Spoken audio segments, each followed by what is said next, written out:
Hi, everybody, and thank you for being here today. My name is Amy Bryant of Parenting Beyond Punishment, and here locally in Atlanta, Georgia, Wild Child Counseling. And I am excited to be here today with two special guests who are going to help me answer your questions. Kate Orson is a hand-in-hand parenting instructor and author of Tears That Heal: How to Listen to Our Children. She now lives in Switzerland, where she teaches parenting workshops and offers consultations both in person and online.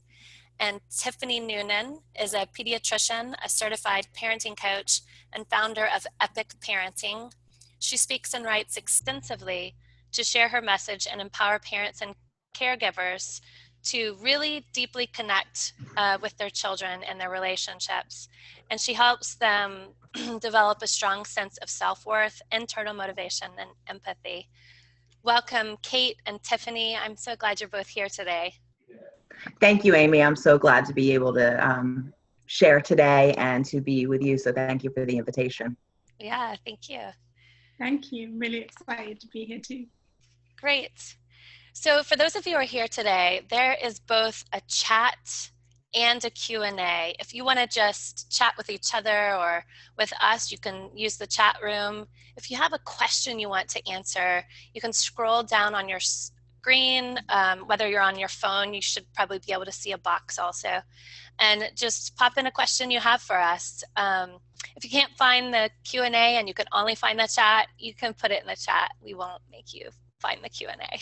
So, and I know it sometimes takes people a while to type in their chat, so I thought we would just start off with a question that was submitted earlier this week to the event page that we had. This question is from Sam. Sam says that her 8-year-old, she has a question about her 8-year-old's explosive behavior. She gets instantly frustrated and yells. She does it with me, her grandma, and friends. However, I get to see most of it. As hard as it is, I'm glad we are so close that she is able to allow these feelings and emotions out. And I think it stems mostly from school and that her class is very noisy and the boys go pretty crazy. I figured out she is sensitive and noise really bothers her. We have tried earplugs, but they don't work well enough. So I've ordered earmuffs for her. Hopefully that will help. I guess my question is, how do I help her navigate and work through her anger and explosive frustration?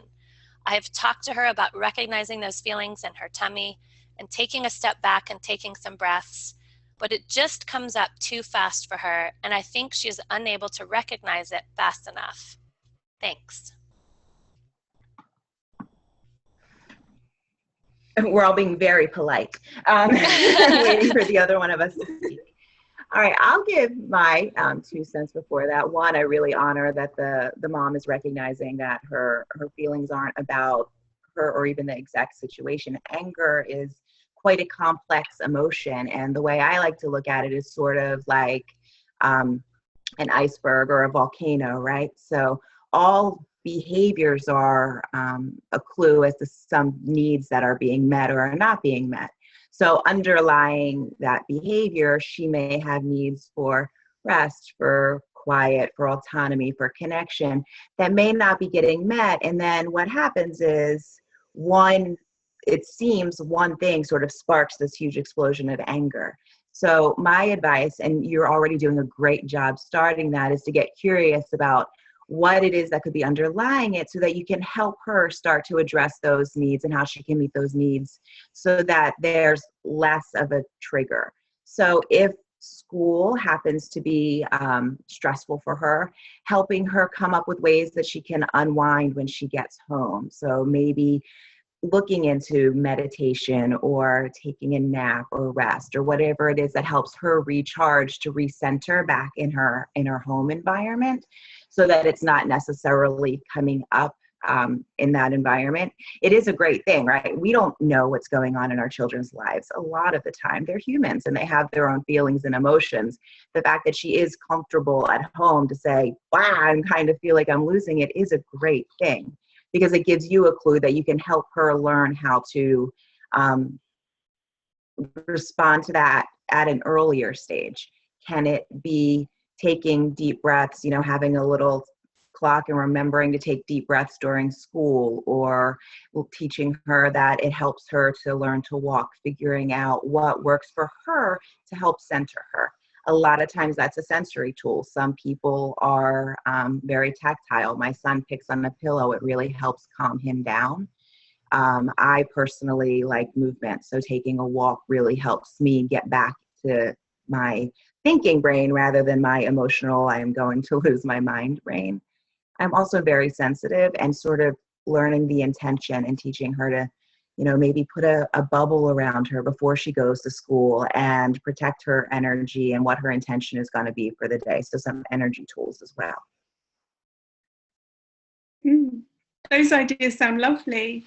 I think that's a really good point about helping her to decompress at the end of the day. And I guess one of the things that I often share with parents about anger is sometimes that it's like the feelings are stuck, like they've got some stress that they need to get out, and the anger is kind of like going around in a circle, like they're just feeling very stuck and feeling very frustrated. And I think one thing that I teach with hand-in-hand parenting is that like, for instance, crying is a really healthy and natural stress release, and also laughter is ways that we naturally release tension and blood pressure and decompress at the end of the day. So and for that sort of stress release mechanism to work, it's really important that your daughter like feels closely connected to you, and that's great that she is able to come home and she feels that. It might help is just taking some time at the end of the day, maybe to like one time do something that she really loves together. It says it was unstable. Hopefully it's going to be okay. Do something that you really love doing there. Maybe something that involves a bit of laughter and physical play to help the kind of de-stressing process. School and getting some of those feelings out. Yeah. I agree. I think Tiffanie had spoken about giving her the tools, helping her figure out what works for her, and trying things out. And Kate, that idea of you do have to have those stress releases, right? The laughter, the crying, all of that's really important. How do we help them unload it? How do we support them through it? One thing that comes up for me, and I recommend all of those things that y'all said too, is what are some ways that we can be with them in their upset in a more quiet way? Because I can speak for myself, and I know this is true of a lot of other parents I work with, is we tend to want to fix it, right? We want to jump in and say, don't yell at me. That's the first thing, right? They're yelling, they're exploding at us. We want to stop that. But instead to step back and say to ourselves, like, okay, she's having a hard time, and breathing and getting ourselves calm in that moment. Speaking proactively, which I think is one of the things Tiffanie was talking about, is talk to her when y'all are calm, not right after school, right? When she's more prone to those behaviors. But, maybe on a Saturday morning when y'all are just cuddled up on the couch and relaxing together or reading a book, say, I noticed that right after school, it's really hard for you. And I'm wondering what I can do in that moment to support you. So there are times when I know children and parents are just escalating together, and what really helps is for the parent to say something like, I'm going to go get myself a glass of water, or to let them know ahead of time, when you're really upset, if I feel like I'm not being helpful, I'm going to get a glass of water so that I can calm down. Mm-hmm. Because what our children need is an adult brain that's sort of online, so that when they escalate, and they can't calm down, our adult brain can come in and help to soothe the situation instead of like escalating with them. And we're all kind of guilty about that. I get guilty of it, and I'll be like, I'm gonna go get some water, right? Because otherwise she just ratchets it up. And I think a lot of children have that experience. So what can we do our own selves in that way? I agree, because children, I mean, they naturally are going to be more in that emotional part of their brain the younger they are, and we as the adults get to keep ourselves online, Yeah, so that we're not also going to that emotional part of the brain, right. so that we can provide the empathy that they need at that time. And empathy doesn't fix. Empathy says, I hear you. Yeah, You're angry. You're yeah, stressed. I can be here with you. yeah. When we start taking it personally, like you said, it's a great time to get yourself that drink of water, take a little walk, really work on keeping yourself calm and centered, because otherwise it is a snowball effect and everybody feels completely overwhelmed. It's, yeah, it's so hard. And then, like Kate said, like when you know there's this really difficult time of day, right after school, you just know it's going to be meltdowns and yelling and stress. What kind of rhythm can you put, or ritual either can you put in place to help that transition where you ease from school to being with mom or dad or caregiver again? And it's kind of trial and error and figuring out what works for your kid. Um, we had this one difficult time in our day right after dinner, but before it was time to get ready for bed, it was just this real like aggravated time. And I was thinking, because we're tired as parents, and children have whatever they have going on individually. And so I was like, well, what can meet my needs? I'm tired and I don't want to like have to go outside and throw the ball and run around, but will also meet her need for connection. Um, and so we started like having tea and reading a book, which sounds so simple, but like finding the right thing for that moment was what took time. So we tried all these different things. So what kind of Yeah. ritual can you put in that place that's really difficult, that serves their need, that resonates with them, but also resonates with you? Because you want it to be sustainable. Yeah, I love that, because it's all feedback, right? So if it's Yeah, not working, you just get to be curious about how else yeah, can we do this, and it's feedback. And part of, teaching her things too, like you said, crying is natural, or whatever emotion, expressing it.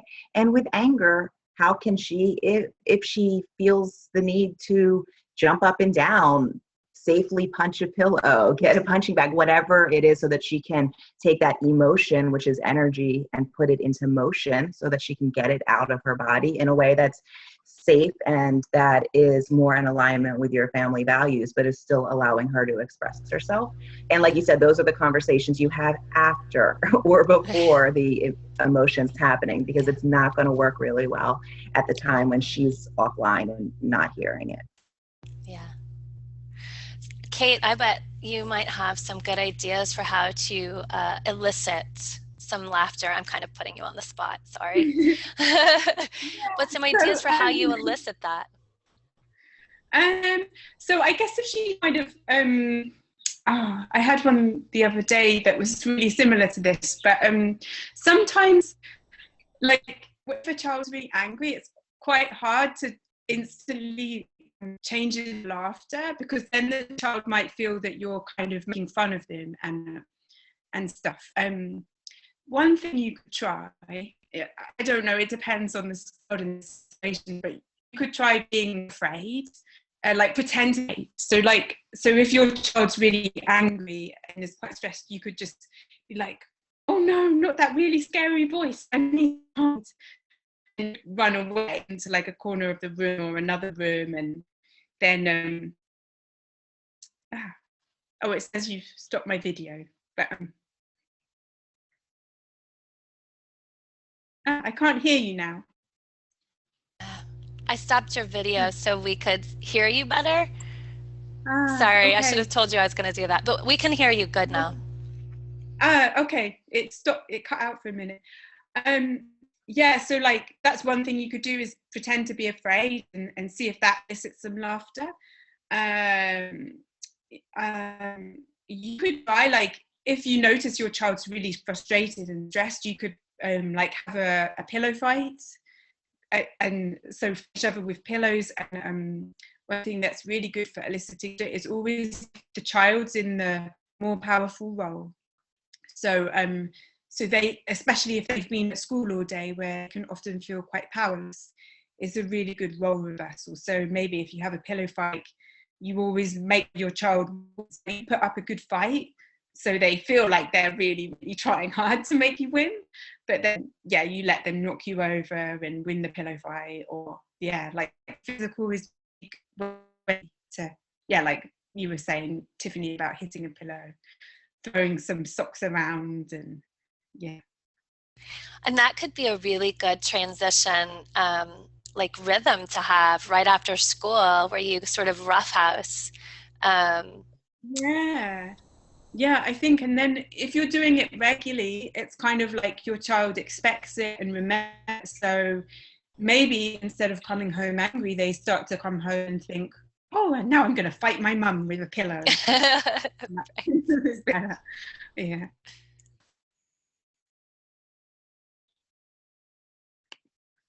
Okay. Sorry, yeah. So if you're here and you'd like to ask a question, please feel free to either use the Q&A at the bottom of your screen. You might have to move your mouse around to see it, or you can use the chat, which also there's a little button at the bottom of your screen. I have another question from the Facebook page. Dana says, I have a general question. If my 3-year-old asks to watch TV when she gets home from school, how do I answer when she's not listening?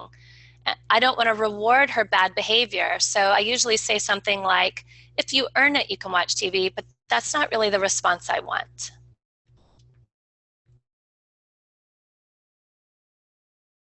Okay, yeah, I think it's a good idea to sort of trust your instinct. If you earn it is not the most helpful approach, I guess, because then it comes into a sort of transactional thing, like if you do this, then I'll give you TV and stuff. Then so I guess you can, it's like how much in your family, and if you feel okay to watch TV, or if it's not okay to watch TV. Sometimes the best approach could be just depending on what you feel she needs in the moment. Like if she's come home and if she's been at preschool or something and you feel like she's a little disconnected, and I think often children can ask for TV because they've got some feelings that they're experiencing and they feel disconnected, so then sort of gravitate towards something that makes them go now. So if she kind of feels disconnected, you could just set a limit and say, I don't think we'll watch TV now. And then if you feel like she's quite happy and at ease, and the to watch TV comes from a kind of a genuine interest, and you feel like, yeah, actually, I think TV now would be appropriate, then you could say yes. So it's based on like, yeah, how connected she is, because I think TV is quite connecting for children. So yeah, if she's well connected anyway, it's probably okay. And then if she's not, then maybe say no. Right. It's kind of like it's less about her behavior, right? But more about what's going on. What is her behavior telling her mom? Yeah, is her behavior?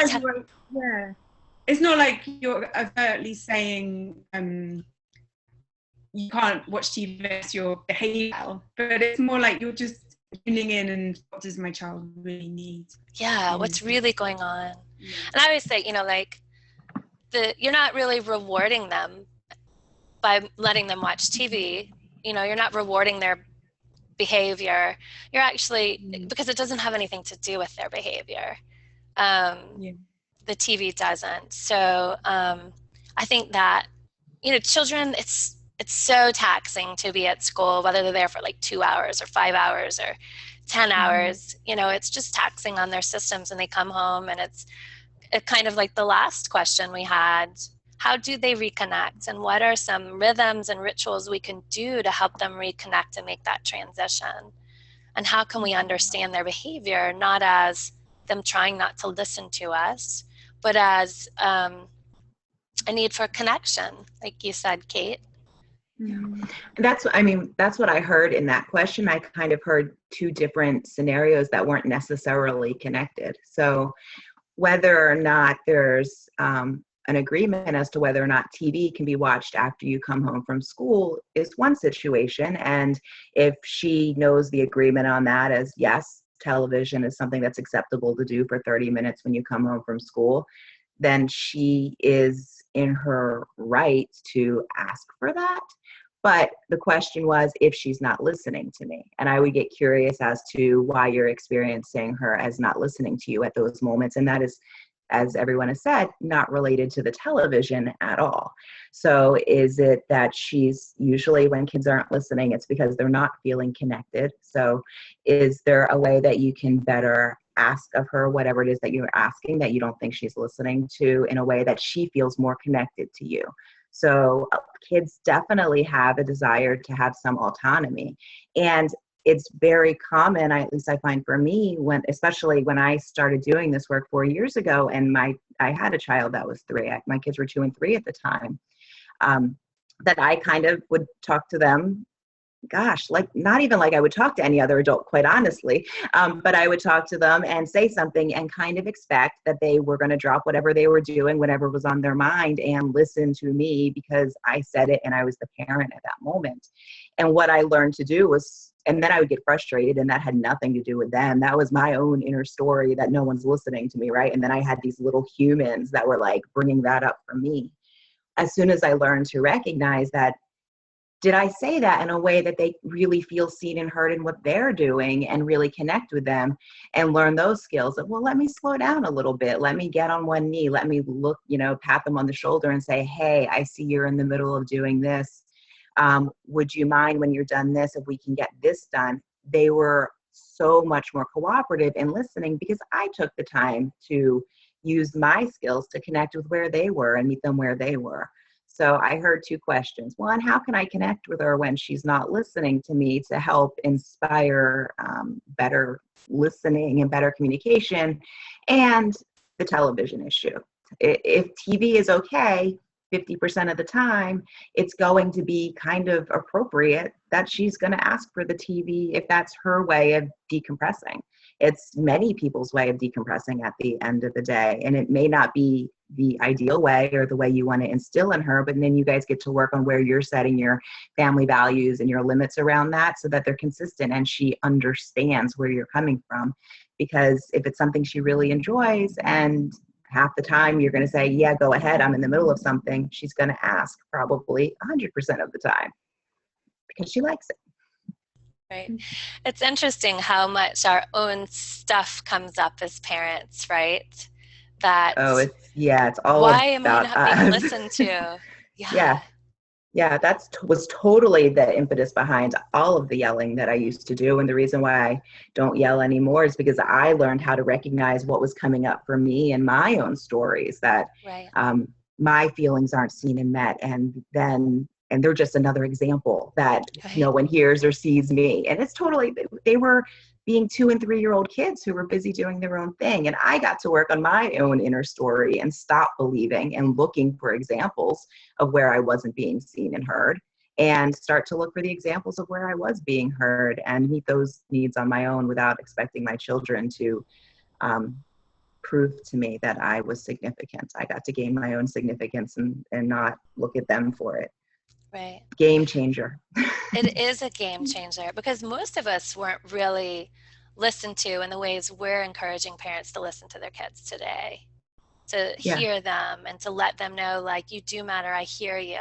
I'm here, and hopefully then when they're adults, they won't be like, my kid's not listening to me. That's the goal, right? Change the world in one generation by changing the way we respect and treat them now. Yeah. To the best of our abilities. To the best of our abilities, because I'm pretty sure that I am very human, and I spend a lot of time going back to my kids and saying, okay, mommy gets to apologize for kind of losing it at that moment. I understand that I wasn't listening to you, and I do get frustrated and tired sometimes too. And being able to take responsibility for my own actions and the way I show up. Yeah. I think it's important, to go, I'm super grumpy and this is not your fault, but I can tell you I am probably not going to be at my best for the next hour. Yeah. It's funny. You talked about the evening times, and I am because I still practice virtual medicine and I get up really early in the morning. I get up at 3 a.m. most days. Okay. So by bedtime, I'm kind of done. There's just not a whole lot to give. And my kids seem to wind up at that time. So I did the same thing. How can I think about my need for rest, a little bit of quiet, and quite honestly, to go to bed, and their desire to have some play and connection at that time. And I've learned that it is okay for me to acknowledge mommy's feeling overwhelmed and exhausted right now. It has nothing to do with you guys. I'm going to go lay down because I need to go to bed. You guys are all in your pajamas. Why don't you play in here? If you need anything, Daddy will let you know. And I remove myself from the situation when I know they're just going to get on my nerves, and it has nothing to do with them. It has to do with the fact that I need sleep. Right. Yeah. Right. And how powerful is it for them to be like, mom's feelings can be all about her and not about me. Yeah. All right. We have another question. This one is about crying. Joanna says, I'm curious about children crying, not babies and toddlers, but say ages 5 and older. Do you think it should be discouraged? Is it ever too much or too loud or going on too long, or something that you don't think should be cried about? Do you discourage it ever? If so, how? And that's the question. I could say personally for me that I don't discourage it, and that I probably cry more than anyone else in my house, and I'm 42 years old, so I'm certainly not going to discourage it in my children. I believe it is an emotional release, and I cry when I'm happy, and I cry when I'm stressed, and I cry when I'm overwhelmed, and it's a way that it helps me get those feelings out. So as far as discouraging it, no. It can feel tough to see our kids crying because, as you said, we want to fix it, right? But we get to look at ourselves and say, why is this uncomfortable for me? How can I be there for them when they're experiencing that emotion?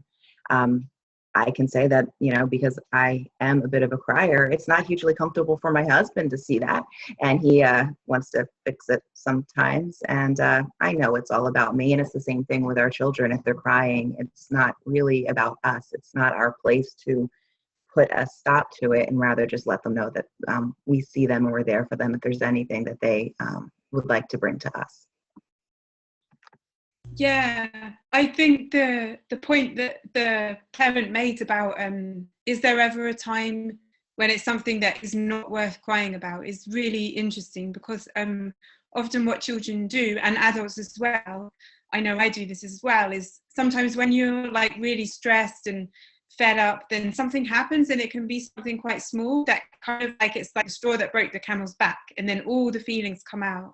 So that's useful to remember and try to help you stay calm, which can be difficult when they're crying about something that seems so small and so petty, is just to remember that there's probably a deeper reason that the child can't put into words, and so that's why. And I also wouldn't discourage crying in children, especially when you're at home. When you're at home and you've really got time to listen to your children, it's really good to let them cry for as long as they want, even if it's a really, really long time, because what it means is that then your child is really decompressed. So when they go out in the world, they're much more, and maybe sometimes when you're not there, they'll be much more able to regulate their emotions. So encourage crying is the message. Right, to even encourage it in some ways. Not be mean to your kids. No, right. But when they're upset, just like really try be to, there and give attention, and Yeah, I mean, I don't want someone to shut down my crying. Yesterday, I had this huge technical snafu, and my daughter came to like ask me for something. She happened to be home for the day, and I had like tweaked my back, and then the internet wasn't working, and then I was locked out of my computer, and she asked me for like something simple, and I just burst into tears.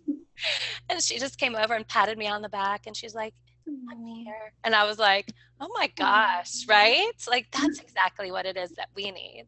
I mean, like, something so small happened, and she didn't say like, why are you crying? She was like, I'm here. And I was like, you're like 8 going on like more mature than me. Yeah. But that's Yeah. what it's like for our children. Like, how affirming to say, you know, I'm here and your tears Mhm. are your own for whatever reason. But Yeah, Yeah. and to let them know that all feelings are okay and they're not necessarily good or bad. No feelings are bad. They are just the feelings that they have. I mean, right, I look at it from a very global perspective of um, look at our society and the amount of numbing behaviors that we have based on people thinking that it's not okay to express all of their feelings at a certain time and that they'd rather not feel them because they're not acceptable. And I aspire for my children and for the children of the parents that I work with to be able to learn that all feelings are okay. And that's what the parents get to learn as well. Right? Like it's okay for them to be feeling sad. It is okay for them to be feeling angry, just as okay as you think it is for them to be laughing or happy, because emotions and feelings are emotions and feelings. And when we can sit with that and be okay with that, then we don't need to eat to avoid feeling. We don't need to drink to avoid feeling. We don't need to spend countless hours scrolling on Facebook or staring at the television. We can get those feelings and emotions out and be okay with them. So it may seem small at this current moment, but what underlying message are we giving when we say, it's only all right if you show up, if you're happy and smiling, and if you're crying, I'm going to tell you, I used to hear stop crying or I'll give you something to cry about. I don't even know what that meant because I didn't have parents that spanked, but I think there was some implicit threat in there that basically just indicated that my dad was not comfortable with any emotion that felt other than happy, and like maybe made him feel like he wasn't doing the right thing or being, I don't know what his motivation was, but it was just a reflection of his own discomfort with my crying, not with my own. isn't Yeah. that interesting? I'm going to ask you this in a minute, Kate, about what we do with our own big feelings as parents, because it's Mhm. so uncomfortable, right? To sit there and just lay witness. Most of us, I wasn't um, told it's okay to cry and be upset, right? Let's be happy. It's okay. It'll be fine. It's not that big of a deal. There's some blessing in this, right? And so we didn't learn to sit with those emotions and the discomfort of those emotions. And so when they come up for us, how many of us try not to cry, or we get so angry we cry, or we try not to cry and we suck it up, right? And so how do we learn now as adults to sit with that discomfort of our own feelings and to sit with the discomfort of our children's feelings so that they can be there with their own feelings without being overwhelmed by the discomfort? That, oh, mom is okay, so it's okay. This is okay. I don't have to fight it. I can actually let them out and let them pass. I mean, they're not just going to pass right away, right? They might come back. But as parents, then, Kate, I'm putting you on the spot again. That's all right. No problem. I know Hand in Hand has some lovely tools about, as Yeah. parents, what do we Yeah. do then with all that? So yeah, we use this tool called listening partnerships, which is Yeah. where two parents get together and they exchange what we call listening time, which is where each parent takes a turn to talk. It could be about how parenting is going and how their life is going in, and then the other person listens without trying to do all those things that we often try and do, give advice, fix, like tell our own story about how it when it happened to us and our great solution. We just really focus on listening. So it's a really simple thing to do, and what I like about it is that it's completely free. Like we have courses where people learn to do this, and we have reading materials, but once you've kind of mastered the basics, it's completely free. And I think it's kind of like seeing a counselor, except that with listening time, it's more like you're the best expert and you're figuring out, and that person is helping, not to give you advice or tips, but to direct you towards your feelings so it can help you to laugh and you to cry. And I think the simple thing is about our children's tears is that we find them really hard because we didn't get to cry freely. We were threatened or we were punished for crying, and it really, really helps when we just get to cry like twice a week or every day, even like really regularly, like cleaning your teeth, have a good cry, have a good laugh, like have someone that really listens to you. Parenting just becomes completely really just so different, because you're getting needs fulfilled, so then meeting your emotional child's needs just makes so much more sense, because you know how it feels to get your needs met. Right. I don't want to like underestimate how difficult it is to listen to our children's tears. I mean, Yeah. you know, your tolerance might be 5 minutes. It may be that 5 minutes of your child crying and you are so dysregulated yourself, you're about to crawl out of your skin. So there are some things you can do for yourself. Maybe at some point, in order to stay peaceful, you have to, well, first I want to say, yeah, exactly what Kate said. Getting a listening partnership absolutely helps, because then you don't build up that tension of hearing your child cry and cry and cry. But then in the moment, knowing that like when you've hit that wall and you just can't hear it one more time, I have like a couple of blankets on my couch, which I'm not going to show you right now because they're all over the place. And I might just get up and walk over there and fold a blanket. And I do, you know, it's slow movements, because like you hit that fight, flight, freeze. And I am not a neuroscientist, so this is just like the very basics. But and when you're in that over-aroused state, you need to send messages to your brain that you're safe. So I'll slowly get up and walk to the couch and fold a blanket. Because when you're really not safe, you're just like, you're running from the bear in the woods, right? So then when you move slow, your brain gets that subtle message, oh, you know, I'm actually safe, even though there's a lot of crying. No one's going to come tell me to be quiet or threaten to spank me or send me to my room because there's crying going on. I'm folding a blanket, so I must be safe. You can walk into the other room and get a glass of water. You can get out, you know, like pen and paper, and you can just draw something. You know, I like figure eights. That can be really soothing. It's like sensory soothing, feels good on your hands. It's so wonderful. I love it. One thing that another hand-in-hand parenting, Kathy Gordon, said on a webinar we did a couple of years ago is just to shake. And you just like shake your whole body, and you just shake the tension. And she's so lovely, and she just stands up. She does this whole body shake. That is pretty fabulous too, I'm not gonna lie. And then like your kid will probably laugh, which will also break the tension, you know, because they get stuck in that crying, and laughter can break it. But you, like Kate had said earlier, we don't want them to feel like we're blowing off their pain and their upset. But if they know ahead of time, like, hey, sometimes when I'm feeling like I can't cope, I might just shake my body, but I'm still listening. And then you shake your body because you're about to freak out.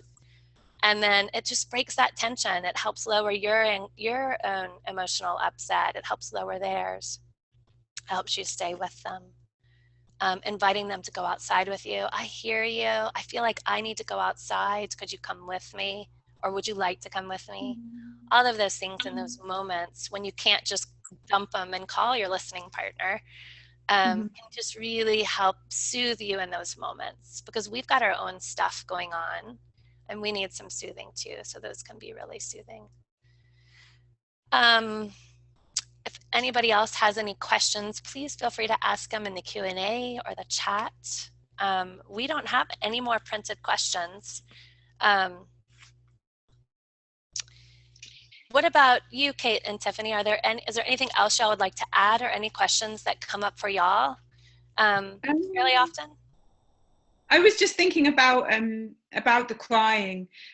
One thing that I just thought earlier that I forgot to say is just like if a child's crying and having a meltdown, just when you're in that moment, just don't feel like you have to solve the problem, because sometimes, like, especially if the problem's about something small, it doesn't really matter. It probably deep down the child's not really bothered about that thing, even though it seems like they really, really are bothered. So often these problems solve themselves, and children actually are able to sort of figure things out for themselves when they get listened to, and that really helps me relax. Like when my daughter's upset, knowing that I don't have to fix it, and that I can just listen and I can just empathize with the feelings, rather than being like, oh, okay, maybe we should do this or do that. it helps me relax to be like, okay, I don't need to think about this situation until the crying's over. Then we'll see how things are then. So yeah. I'm so glad you said that. I think that is sort of paramount to the process. Just not only of being comfortable with their upset, but also them growing those really important life skills to know that they can handle this. That given the space and the time, that they can solve their own problems. I can't remember who gave this example, but most of us have probably experienced this when you've gone someplace and you've brought a sandwich and it's cut the wrong way, and that your child wanted it in rectangles and it's in triangles, and you're like, this is all I have. And you want to argue with them and be like, but this is all we have. You just have to eat it, right? We think that if we just convince them. But then, like you said, we don't. We can just listen. And once they've worked through it, they're probably going to eat that sandwich, even though it's cut the wrong way. Or maybe they won't. Either way, it's okay. But we want to fix it. Fixing it feels better. Oh, we've got a question. Yeah, and I also, while reading that question, what came up for me in this last conversation was also the importance of self-empathy. To really be able to give yourself empathy so that you can do that for your children. So it's okay to be like, maybe I'm not feeling particularly peaceful at this moment. I am feeling triggered. It's okay for me to be thinking, I need them to shut up. This is driving me crazy. You don't need to express that if you're actually willing to give yourself empathy and say, what can I do? I'm feeling overwhelmed. This is, like you were saying, the tools that you go to, but some empathy for self. Because I think a lot of times when we start on this journey, we have this perfectionist attitude that we think, well, now that I've committed to parenting this way, I'm never supposed to be driven crazy by my children. It's not supposed to bother me. And that's not true. I think all of us have those moments where we're like, I had a couple of years ago, my son had a major meltdown over not drawing a smiley face the way he wanted it to look. And he was like on the floor losing it. He was 4, almost 5 at the time. And part of me wanted to say, are you kidding me? It's a smiley face. How significant is this? And instead I got to say, all right, it's okay that this is kind of bugging me. And then I got to reflect on why it would be bothering me in the first place. Do I ever overreact about something that might seem trivial to other people and kind of lose my mind and not want to do it anymore? Yeah, maybe. So I got to reflect on that myself. And for him, I just got to say, I love you. I see that you're upset. I see that it didn't turn out the way that you wanted it to. I know that can feel hard sometimes, but that doesn't mean that I didn't have a whole other conversation going on in my head about how important what he was doing was. And then I got to relax into it myself and come up with my own story. But learning to regulate the words that come out of my mouth versus what story starts running through my head, because that story has nothing to do with him. Right. I think it can be really hard to be kind to ourselves when our kids are struggling and we think, I should have more empathy for them. But we're just seething because we're livid for some other entire reason that isn't even in our awareness. And then just going, okay, you know what? I am having a hard time and it's okay. It doesn't make me a bad mom for wanting her just to be quiet, right? Or just stop crying or just eat the sandwich. That's just something that's going on that's out of our control, and it's going on the inside. And we just practice those calming techniques, and we call our listening partner when we can and do that. We have one question here that an anonymous viewer asked. What is the best way to handle situations with loved ones who do not embrace a respectful approach with your child? I have an almost 5-year-old. Her grandfather is a chronic teaser. He does this in a clumsy attempt to connect with her, and her grandmother is a chronic overstimulator. This seems to be ingrained parts of their personalities, and they have revisited my gentle attempts to guide them toward more effective interaction. My daughter often becomes grumpy and stops wanting to play with them, which hurts their feelings. I don't want to over-control the relationship, but it's distressing to watch her be distressed by them, and I spend visits feeling like I have to protect her. Should I intervene with them, with her, or let her work it out, knowing she's going to run into all kinds of personalities in her life and have to cope? I can reread any of those parts you need. It was long, but this is an excellent question. What do we do with people who interact with our children in a way that doesn't sound like it's really very respectful. For my circumstance, I mean, respect is one of our family values, and I consider myself an advocate for my children and ensuring, you know, I have an expectation of them being respectful, and also that in the situation that they're in, they're going to be treated with respect. So I understand that it is not my responsibility to control anyone else's feelings, or any, including in-laws, grandparents, my parents, anyone else's reactions or responses to my child. But my child does get to have a voice, and I will protect that in a relationship if it seems that they aren't being given a voice. I will be an advocate for them, and respectfully speak up and say, you know, because I've had people tell my children when they've expressed, you know, they'll say, I'm feeling angry. And I've had a grandparent say, angry? Children don't get angry. They have nothing to be angry about. So that my children understand that this isn't just something I'm saying in our house. I say, and that's, which may not be the most comfortable of situations to say to an in-law. No, we honor all feelings in our house, and my children are allowed to get angry just like adults are, and they can take that and sit with that as they may. I'm not being disrespectful. However, I am going to abide by our family values, and in a respectful way, make sure that my child is in an environment where they do feel seen, heard, and respected. And know that it's not our fault to control how the other person responds or deals with it. Their feelings might get hurt, and it's the grown-up's responsibility to say, hey, if I want to play and connect with my grandchild in a way that feels good to all of us, then I, as an adult, get to grow and experience how that can happen, because them playing and her being upset is not a win-win solution for anybody. That's not mutually beneficial. So the grown-up gets to decide how that can happen, but she still gets to express her feelings, in my view. Mm-hmm. Yeah, that I really love some of those ideas that you have your values about what you consider acceptable as a family, and you make sure that your children get respected. One thing that sprung to mind is with hand-in-hand parenting, for instance, with tickling, we really encourage parents to understand that tickling is really involuntary. When children laugh when they're being tickled, it's really involuntary, and they often feel quite powerless and overwhelmed. So like that can often be a thing that crops up with the family members, that they might tickle your child. And one thing that I will just say, I'll just be sort of very clear. I'll be like, my daughter doesn't like tickling. I won't give them a big long lecture about like tickling is wrong or blah blah blah, but I'll be just like, she doesn't like it, because I know that. And I also to sort of be with your child and notice when they're able to stand up for themselves and when they need you to step in, and just it can be in a friendly way. You can divert the attention. I sometimes I think about some of the adults in our lives. They can also be off track like children. They can be like not really thinking about what they're doing and not really thinking about other people's feelings. So maybe just to step in, to divert the attention away, so that you can just make sure that you're there.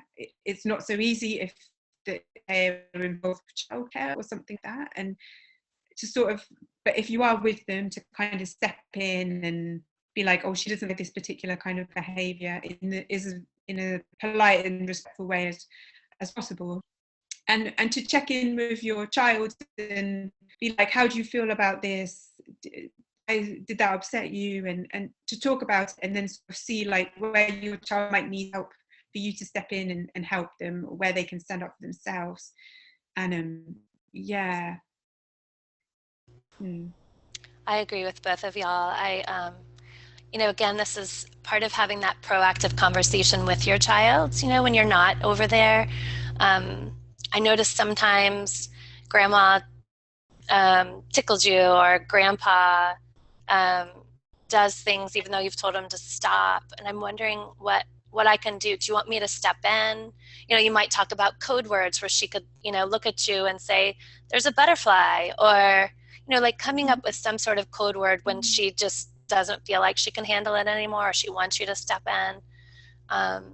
some things I do is whenever I hear my daughter say something and it goes unheard, I'll say, I hear that she said blah blah blah. I wonder what we can do instead. And always imperfectly, but we try our best because we're modeling how do we respond to people who treat our children disrespectfully? How do we respond respectfully?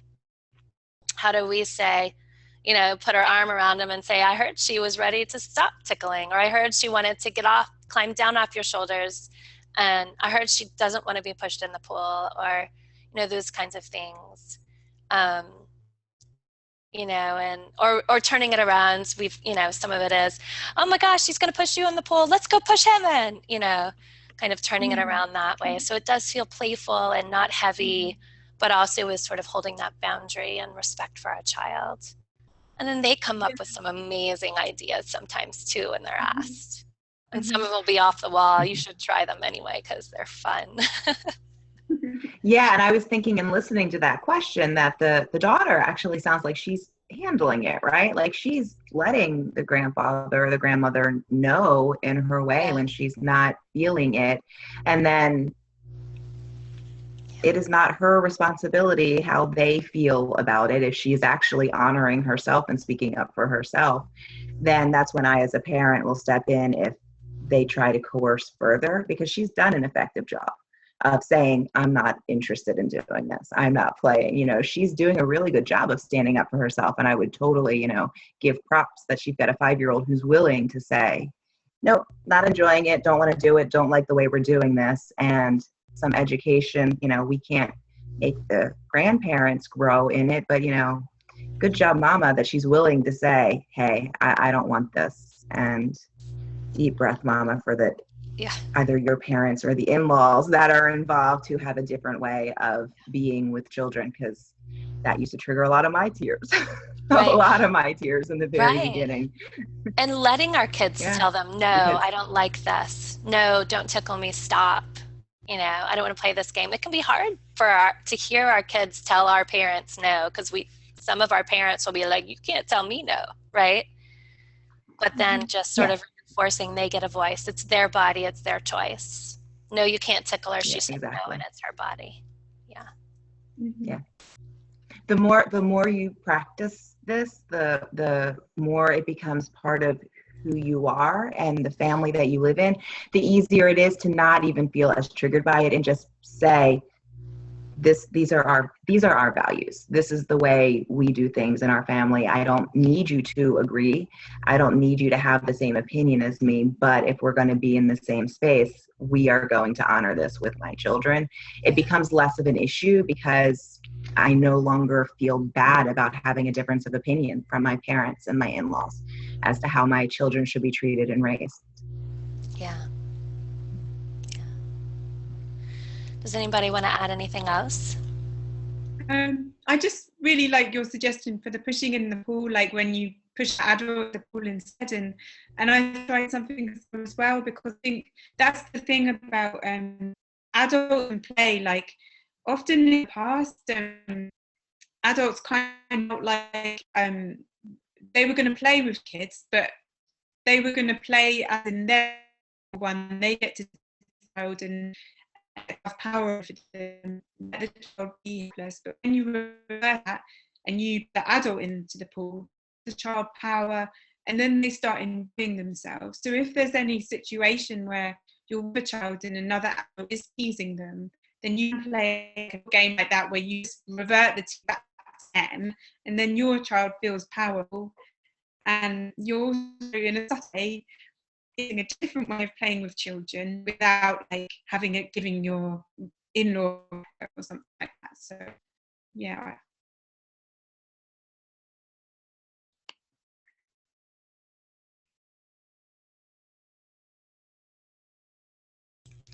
Turning that around sort of on them, I agree. That playfulness piece is just so valuable for everybody, adults and children alike, right? Yeah. So we are almost out of time, and I thought I would ask you, Kate and Tiffanie, what one last thought you might want to leave with listeners today? For me, I think to one, honor yourself and have some self-empathy. And the one last thought is to remain curious. Curious as to what need could be underneath of the behavior, curious about how you can do things in another way, that it's all feedback, and curious about how you can calm yourself. But maintaining that air of curiosity, one that our children have a tendency to have, as to how we can continue to create the relationship that we want and the experiences that we want. When you're open to seeing the possibilities will present themselves. So honor yourself and stay curious. Nice. We could do a whole webinar on that. We could. Thank you, Tiffanie. Anything? Yeah, and for me, I guess one thing that we talked a bit about and taking care of your own needs as a parent, and I guess one thing that I always think about is like when you're getting stressed about your child's behavior, find ways to nurture yourself and to do it. Like it's nothing inferior about you as a parent.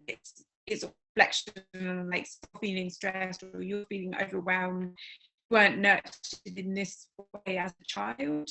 So yeah, just finding tools like listening partnerships or counseling, anything can help you stay calm is like most important thing. Is like when you're struggling is just to be kind to yourself. It sounds like we're all kind of saying that, like, it's so important for us to be kind to ourselves. It helps us be curious. It helps us have empathy. It helps sort of refill our cups when we're on empty. Um, and it's hard to learn to be kind to ourselves. We often have an inner voice that is harsh. So I'm just going to second what both of y'all said, that when we honor ourselves and we're curious and we meet our own needs, there's all these ways that we can learn to be kind to ourselves, including in that moment when we wish that we could have empathy, but all we can do is think, stop crying or listen to what I'm saying. It's okay that that's what you want. And it's okay to be imperfect. So yeah, be kind to yourself. Yeah. Thank you, Tiffanie and Kate, for being here. I just really value your input and your expertise and experience. And I'm so glad you joined me today. Thank you for having me. Thank you. And thank you for being here today. Listeners, there will be a recording and we will send it out